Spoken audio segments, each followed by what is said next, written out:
আজকে মহামান্য বিচারপতি সৌগত ভট্টাচার্যের বেঞ্চ নির্দেশ দিল যারা টেন্টেড ক্যান্ডিডেট, যাদের এই নিয়োগ প্রক্রিয়ায় নতুন নিয়োগ প্রক্রিয়ায় পার্টিসিপেট করার অধিকার দিয়েছিল, করার সুযোগ দিয়েছিল, আজকে মহামান্য বিচারপতি বললেন যারা টেন্টেড ক্যান্ডিডেট তাদের নতুন নিয়োগ প্রক্রিয়ায় বসতে পারবেন না। ইভেন যারা অলরেডি অ্যাপ্লিকেশন করে ফেলেছেন, যেহেতু 14 তারিখ থেকে অ্যাপ্লিকেশন শুরু হয়ে গেছিল, তাদের ওই অ্যাপ্লিকেশনগুলো ক্যান্সেল করতে বলেছেন।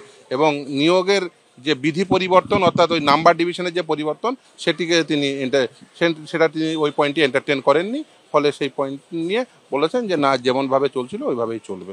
অযোগ্যদের সঙ্গে যে সরকার রয়েছে সেটা তো পরিষ্কার, সেই জন্যই তো তাদের সুযোগ দিয়েছিলেন যে ওই অ্যাপ্লিকেশন করবেন, তারাই আবার ঘুরপথে তাদেরকেই নিয়োগ করার বন্দোবস্ত করা হয়েছিল।